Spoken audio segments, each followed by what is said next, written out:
2014, y les recomiendo este autor, es Makman, tiene puntos de vista muy originales, pero aquí con esta imagen nos hace una propuesta realmente provocativa. Si se fijan, en su imagen dice que hay factores que participan en la hemostasia y cambia por completo a los factores que participan en la trombosis. Hace una distinción. Siempre, como lo habíamos visto, hasta antes de que el factor tisular naciera en la sangre y que la plasmina naciera en la sangre, es que la trombosis era una amplificación y una pérdida de límites de la coagulación. Y aquí él dice, no, en realidad puede haber factores que participen nada más en la trombosis. Si alguien tiene expresión patológica de factor tisular, va principalmente a participar en eventos trombóticos. Y si alguien tiene elementos que activen al factor 12 activado, va a tener principalmente eventos trombóticos. Hay otros participantes, como los polifosfatos, que pueden participar en ambas circunstancias. Y es en estos 3 puntos en los que me voy a detener un poquito más, porque yo hace rato estaba sentada allá atrás y los veía todos muy cansados, ¿sí? Los veía así que yo sé que ya tienen toda la mañana de estar adentro del salón, toda la mañana, y que aunque el tema les interese, los llame, los cautive, es un esfuerzo importante estar fijando la atención. Pero en esto quiero ser puntual y voy a ser muy precisa para no tardarme mucho. Voy a hablar de estos 3 puntos, de dónde sale la expresión patológica del factor tisular. Ese va a ser el primer punto que voy a tratar. Después voy a hablar un poquito de los polifosfatos y de los NETs. De los NETs casi nada. Desafortunadamente me voy a centrar principalmente en la expresión patológica del factor tisular. ¿Por qué? Porque es de lo que existe actualmente evidencia clínica que participa directamente en eventos trombóticos. Veremos 1 o 2 ejemplos y si ustedes recuerdan esos aspectos, me voy a sentir muy satisfecha de mi participación en este curso. Miren, aquí para iniciar, todos hablan justamente de la misma publicación en la importancia del factor 12, pero es este autor, Makman, el que claramente lo dice. El factor 12 participa en la trombosis, pero no en la hemostasia. Ah, caray. ¿No se acuerdan que este factor 12 es el que activaba la vía intrínseca y que había sustancias negativas y que si el vidrio y que si no sé cuánto activaba el factor 12? Claro que siempre nos lo explicaban así, nunca nos decían de dónde podía salir el vidrio fisiológicamente, ¿no? Ni las sustancias extrañas, ni cosas de esas. Eso nunca nos lo mencionaban, pero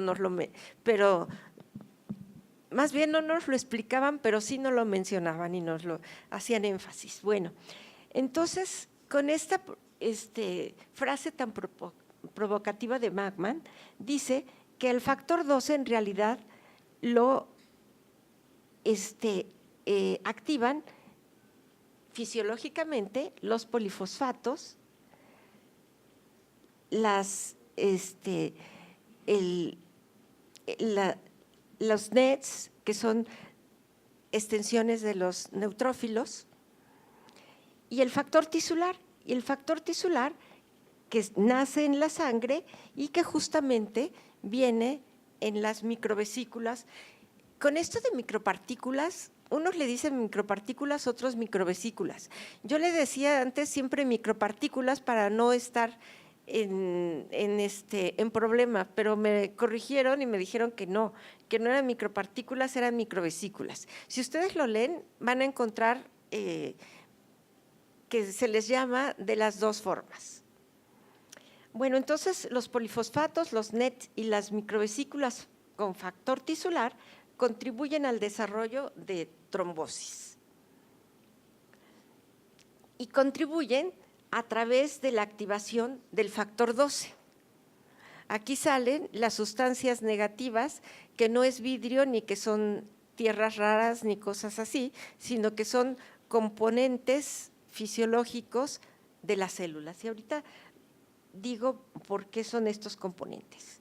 Miren, aquí en las micropartículas o en las microvesículas se ven dos escenarios. Uno, en donde se ve una vesícula grande y otro donde se ven vesículas pequeñitas. A las que me voy a referir son a las grandes, porque estas grandes provienen de la membrana celular y las chiquitas provienen de la membrana, pero de elementos intracelulares, como la membrana de las mitocondrias, como la membrana del núcleo, y los tienen diferentes funciones en nuestra fisiología de la hemostasia. Estas se les llaman micropartículas o microvesículas y estos se les llaman exosomas. La característica de las micropartículas es que la membrana pierde integridad, se pierde la integridad de la membrana de una célula, y aquí van a ver que los fosfolípidos que antes estaban hacia el interior de la membrana, ahora se exponen. Y esto suena como algo inconcebible.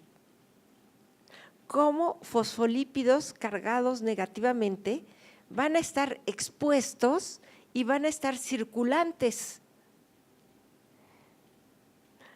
Hasta donde ustedes estudiaron, seguían los mismos paradigmas de las membranas.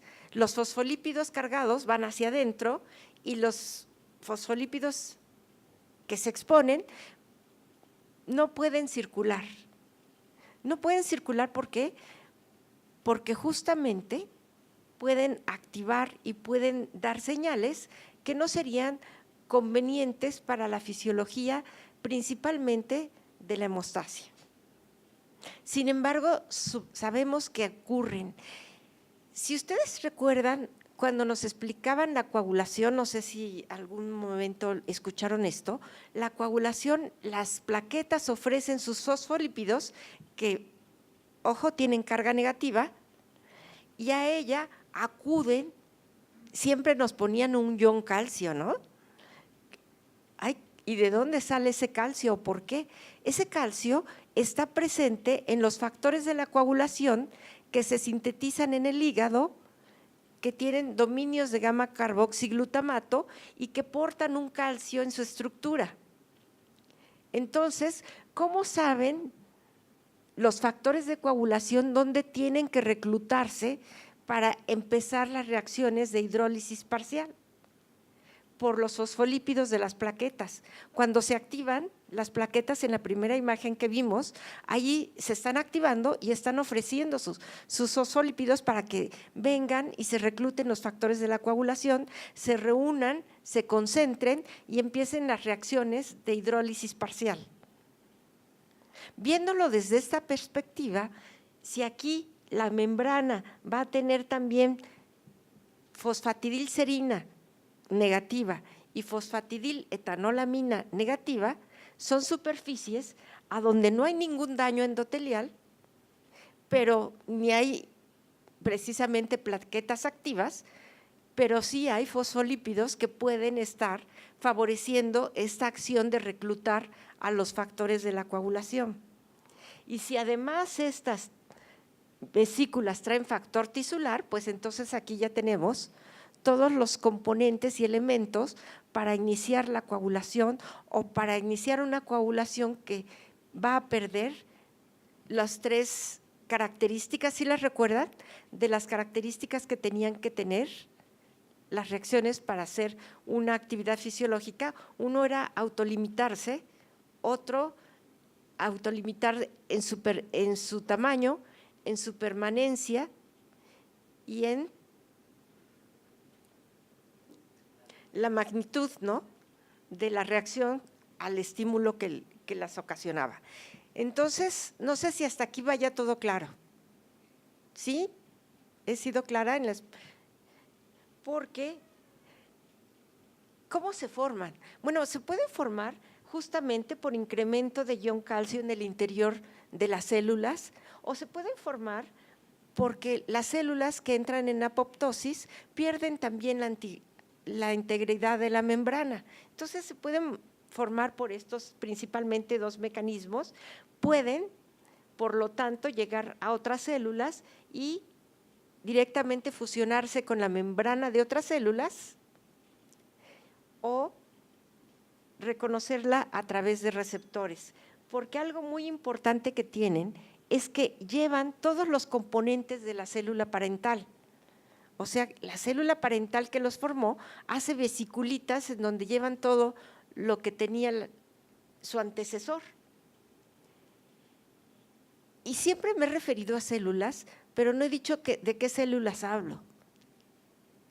Hablo de todo tipo de células. Fíjense, y este artículo también es interesantísimo, porque este artículo es de metabolismo de fármacos.